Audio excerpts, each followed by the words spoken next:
हाँ तो बच्चों, आज हम मानव नेत्र प्रारंभ करते हैं। यानी कि पहली बात तो हम देखते हैं कि मानव नेत्र क्या है। मानव नेत्र यदि हम देखें, सोचें भाई हम किसी वस्तु को कैसे देख पा रहे हैं।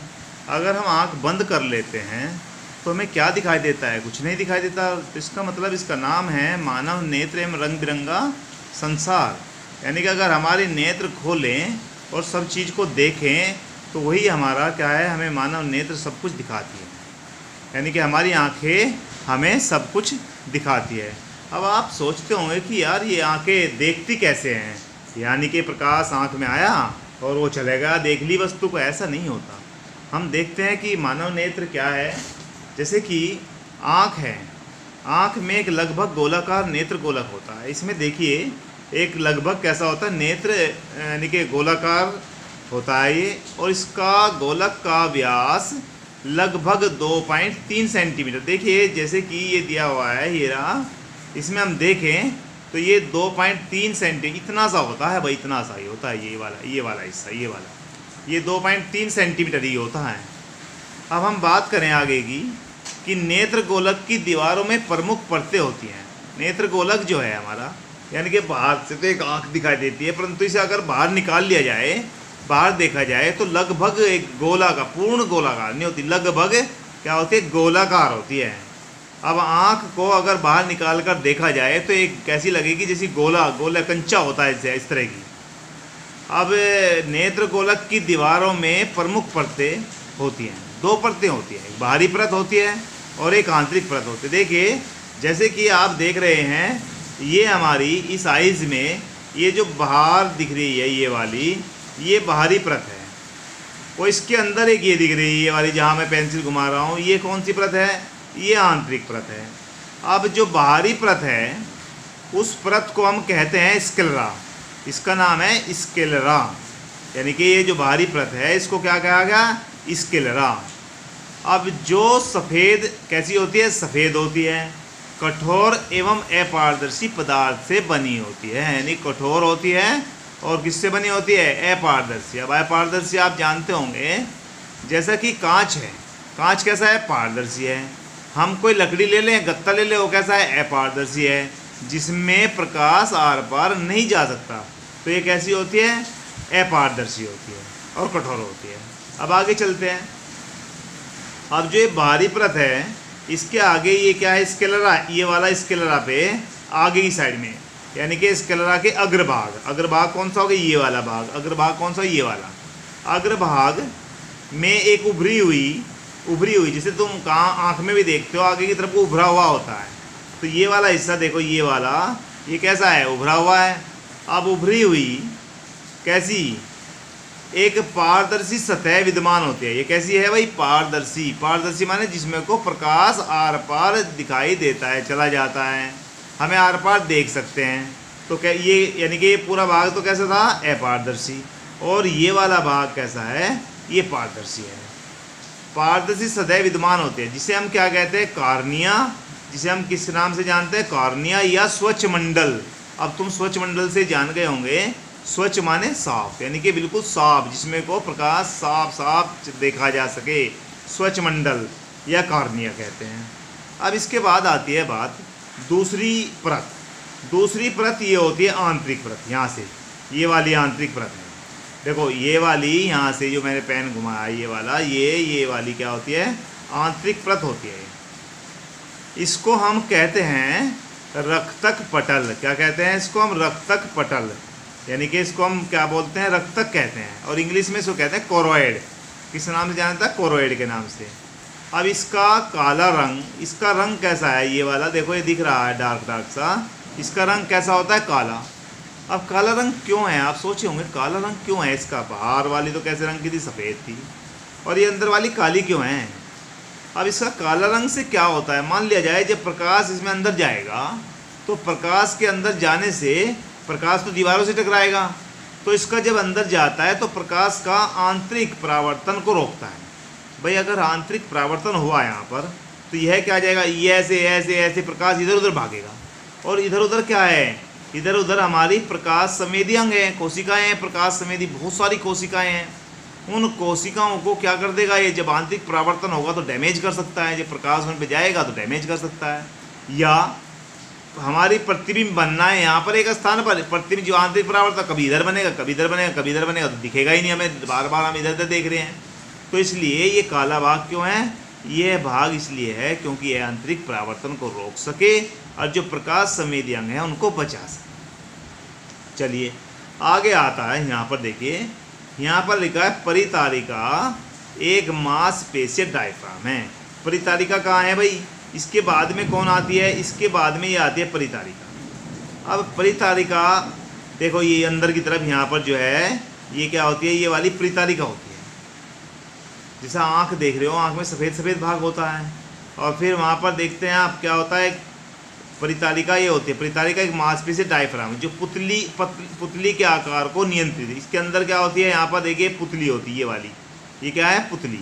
इसके पुतली के आकार हो, कभी पुतली का आकार छोटा हो जाएगा कभी आकार बड़ा होगा, कब आकार छोटा कब आकार बड़ा होगा, ये काम भी कैसे होगा अभी बताएंगे आगे। अब आता है, यानी कि परितारिका हो गई। अब अभिनेत्र लेंस, यानी कि अभिनेत्र लेंस पुतली व परितारिका के पीछे स्थित होगा। बात आती है पुतली।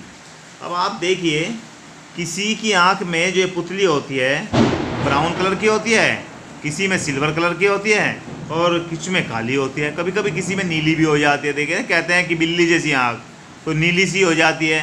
तो आपने देखा होगा बीच में, उसे क्या कहते हैं, पुतली। अब बात आती है, परितारिका हो गई, अब पुतली। अभिनेत्र पुतली व अभिनेत्र लेंस, इसके पीछे क्या होता है, यहाँ पर इस जगह पर क्या होता है, एक अभिनेत्र लेंस होता है। अब अभिनेत्र लेंस कहाँ पर होता है, पुतली व परितारिका के पीछे। पुतली तो यहाँ पर हो गई बीच में, और परितारिका ये हो गई। परितारिका में क्या हो गया, बीच में पुतली हो गई। अब पुतली के पीछे एक क्या होता है, लेंस होता है। उस लेंस को हम कहते हैं अभिनेत्र लेंस। अब अभिनेत्र लेंस कैसा होता है, पारदर्शी होता है। क्रिस्टलीय संरचना, क्रिस्टलीय संरचना का मतलब ये कांच का बना, कांच जैसा होता है। कांच का बना नहीं होता, कांच जैसा होता है, जैसा कांच होता है। अब लेंस निलंबन स्नायु, निलंबन स्नायु कहते हैं सस्पेंसरी लिगामेंट, यानी कि लेंस को ऐसे ऐसे पकड़ के रखता है। जो लेंस है हमारा, उसे निलंबन स्नायु, जिसे हम इंग्लिश में कहते हैं सस्पेंसरी लिगामेंट, उसे लेंस को पकड़ के रखता है, सहायता से अपनी स्थिति पे बनाए रखता है, अपनी स्थिति बनी रहती है। अब आगे आता है लेंस नेत्र, कॉर्निया व लेंस के बीच का भाग अग्रिम खंड, यानी कि कहाँ का भाग, लेंस नेत्र लेंस, ये हो गया नेत्र लेंस, और नेत्र लेंस कॉर्निया, ये आगे क्या होगा, कॉर्निया व लेंस के बीच का भाग अग्रिम खंड। इस भाग को क्या कहते हैं हम, इस भाग को, इस वाले भाग को क्या कहते हैं, अग्रिम खंड, आगे का भाग। इसमें भरे द्रव, इसमें जो द्रव भरा रहता है, यहाँ पर एक द्रव भरा रहता है, उसे कहते हैं हम नेत्रोद। इसमें यहाँ पर एक द्रव भरा रहता है, उसे क्या कहते हैं, नेत्रोद। यहाँ से देखिए को क्या कहते हैं, नेत्रोद। अब नेत्रोद को इंग्लिश में कहते हैं एक्वस ह्यूमर। दृष्टि हो गया यहाँ तक का। फिर आगे आता है ये वाली क्या है, यहाँ पर ये वाली होती है दृष्टिपटल। ये यहाँ पर क्या होता है, दृष्टिपटल। अब दृष्टिपटल और लेंस, ये क्या हो गया, लेंस और दृष्टिपटल के बीच का कक्ष पश्च, पश्च माने पीछे का खंड, बाद वाला खंड, अग्रिम माने आगे का खंड, यानी कि लेंस और कॉर्निया के बीच का भाग क्या कहता है, अग्रिम, आगे वाला खंड, और ये वाला कहता है पश्च, पीछे वाला खंड। इसमें क्या भरा रहता है, इस वाले भाग में, यहाँ पर इस वाले भाग में एक द्रव भरा रहता है, जिसे क्या कहते हैं, कांचाभ द्रव। क्या कहते हैं इसे, कांचाभ द्रव कहते हैं। अब कांचाभ द्रव यहाँ पर भरा हुआ है, यहाँ पर कैसा द्रव भरा, नेत्रोद, यानी कि एक्वस ह्यूमर। अब बात आती है पक्षमाभी पेशियाँ। देखिए यहाँ पर ये वाली यहाँ पर ये वाली और ये वाली, जिस पर लेंस टिका हुआ है, उसके ऊपर यहाँ पर क्या होती है, इन्हें कहते हैं पक्षमाभी पेशियाँ। ये वाली होती है, ये वाली, ये पक्षमाभी पेशियाँ। यहाँ पर कैसी है, पक्षमाभी पेशियाँ। अब पक्षमाभी पेशियाँ क्या करती हैं, संकुचन एवं विस्तार से, यह लिखा हुआ है देखिए, पक्षमाभी पेशियाँ संकुचन एवं विस्तार से लेंस की फोकस दूरी को नियंत्रित करती है। ये क्या करती है? लेंस की फोकस दूरी को नियंत्रित करती है। लेंस का फोकस दूरी कभी ज़्यादा कभी कम। जैसे कि हम ये पेन है, इसको आँख के पास लाए आगे आगे करके तो हमें कैसा दिखेगा? फिर दूर लेके जाएं तो जैसे हम नज़दीक लाते हैं तो अब पुतली एक जगह आ जाती है और हमारी फोकस दूरी कम या ज़्यादा होने लगती है।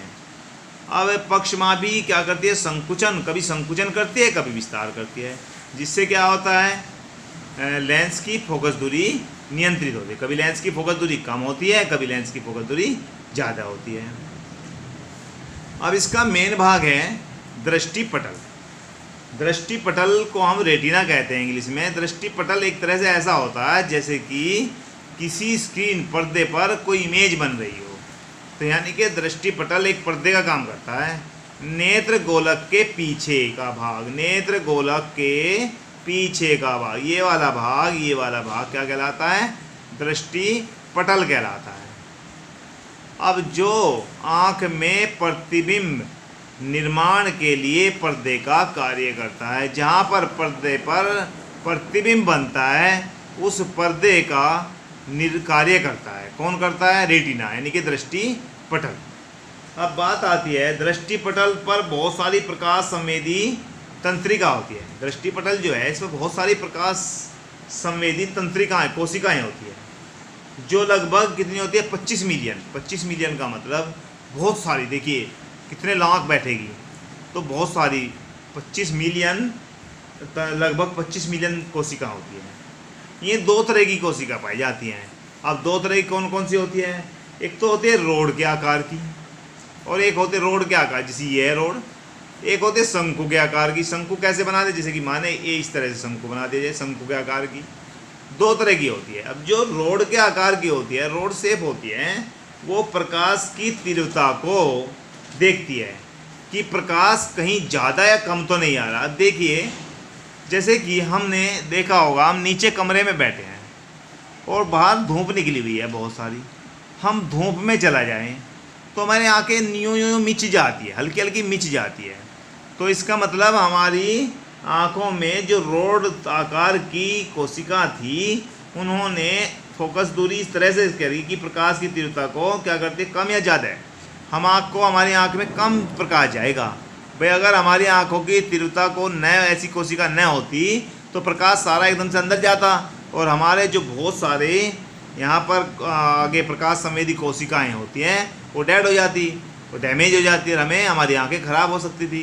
तो इसलिए उसमें क्या होती है? रोड के आकार की कोशिका होती है जो प्रकाश की तीव्रता के संवेदी होती है, प्रकाश की तीव्रता को कम या ज़्यादा करने का। ऐसे ही हम धूप में बैठे हैं और तुम देखो कमरे में चले जाएं, आँख फाड़ फाड़ के देखते हैं, कुछ दिखाई नहीं देता, थोड़ी देर के बाद दिखने लगता है।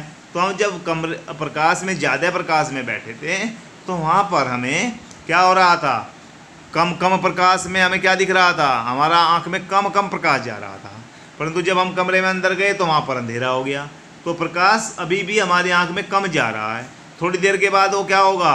हमारा आँख की पुतली का आकार, लेंस यानी कि उसकी फोकस दूरी ज़्यादा होने लगेगी और प्रकाश ज़्यादा जाने लगेगा और हमें सही दिखने लगेगा। अब आती है बात शंकु के आकार की। एक होती है इसमें शंकु के आकार की। अब जो शंकु के आकार की होती है वो क्या काम करती है? वो रंगों को दिखाती है हमें, जैसे कि ब्लैक एंड वाइट, काली, लाल, सफ़ेद, इस तरह की रंगों के प्रति सुगराही होती है। तो हमारी दो तरह की क्या होगी? रोड शेप, और दूसरी कौन सी? शंकु के आकार की। अब बात आती है सबसे मेन, देखिए यहाँ पर दृक् तंत्रिकाएँ, ये क्या होते हैं? दृक् तंत्रिका देखने की संवेदना को, ये देखने की संवेदना को क्या करती है? दृष्टिपटल से, दृष्टिपटल क्या था? रेटिना, और रेटिना से यहाँ पर था दृष्टिपटल, यहाँ थी दृक् तंत्रिका। दृक् तंत्रिका क्या करती है? दृष्टिपटल से संवेदना को दृष्टिपटल से मस्तिष्क तक ले जाने का। यहाँ से भाई चित्र तो बन गया, मान लिया जाए तुम देखा होगा किसी की मस्तिष्क काम नहीं कर रहा, आँख से देख तो रहा है परंतु बता ही नहीं सकता क्या देख रहा है। तो यह क्या करेगा? दृक् तंत्रिका दृष्टिपटल पर जो प्रतिबिंब बना था उसे कहाँ ले जाएगा? मस्तिष्क में ले जाने का कार्य करती है। दृष्टिपटल पर एक क्या होता है, पीत बिंदु। पीत बिंदु वो होता है जहाँ पर अधिक प्रकाश संवेदी, जहाँ पर बहुत साफ, बिल्कुल साफ दिखाई देता है। और दूसरा होता है अंध बिंदु। अब यहाँ पर देखिए जहाँ पर कोई भी वो नहीं है तंत्रिका, यहाँ पर क्या होगा, अंध बिंदु।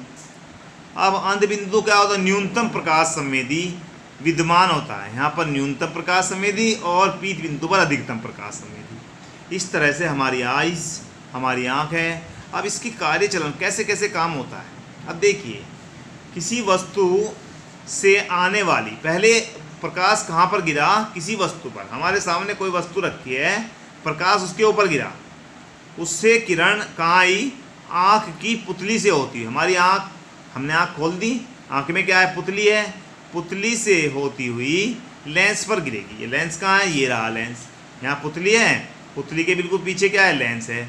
अब प्रकाश की किरण आँख की पुतली से होती लेंस पर गिरती है, जहाँ पुतली आँख में प्रवेश होने वाले प्रकाश की मात्रा को नियंत्रित करती है, और वहाँ पर क्या करती है, प्रकाश की मात्रा को नियंत्रित करती है।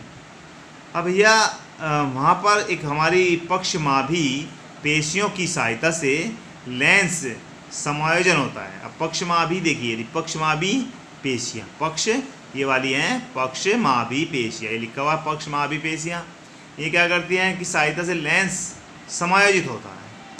वस्तु के प्रतिबिंब का निर्माण दृष्टिपटल पर होता है, जिससे क्या होता है, वस्तु जो भी देखी हमने उसका प्रतिबिंब बन गया। कहाँ पर बना प्रतिबिंब, दृष्टिपटल, रेटिना पर बन गया।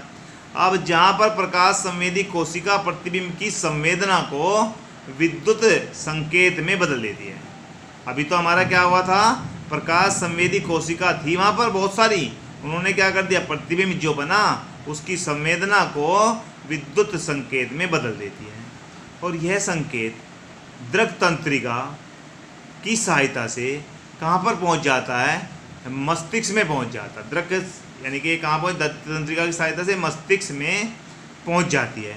और मस्तिष्क में पहुँचकर, अब देखिए मस्तिष्क कैसे, मस्तिष्क अपना दिमाग लगाता है। भाई यहाँ पर लेंस कैसा लगा हुआ है, एक बात और देख लीजिए, लेंस जो होता है आँख में हमारी, जो लेंस होता है वो होता है उत्तल लेंस, और कैसा होता है, क्रिस्टलीय होता है, जेली लाइक, जेली तरह के, जेल जैसा जेल होता है, जेल के तरह का होता है। अब इसमें को जब ये लेंस उत्तल लेंस है, तो उत्तल लेंस के द्वारा जो भी प्रतिबिंब बनते हैं, तुमने देखा होगा वो कैसा बनेगा, वास्तव पर्दे पर बन रहा है, और जो प्रतिबिंब पर्दे पर बनेगा वो कैसा बनेगा, उल्टा बनेगा। तो यहाँ पर दृष्टिपटल पर तो प्रतिबिंब कैसा बना था, उल्टा बना था, परंतु हमारी आँख उसे कैसा दिखाएगी, हमारी आँख तो उसे प्रतिबिंब को बना देती है उल्टा। परंतु जब वह संवेदना विद्युत संकेत के द्वारा मस्तिष्क तंत्रिकाओं के द्वारा कहाँ चला जाएगा, मस्तिष्क में, तो हमारा दिमाग, मस्तिष्क उस पर दिमाग लगाता है और हमें बताता है कि यह सीधा प्रतिबिंब ऐसा है। तो यह हमारी आँख का, मानव नेत्र का काम था, यह पूरा हो गया। आप इसे समझिए और इसको सबको कॉपी पर लिख लीजिए।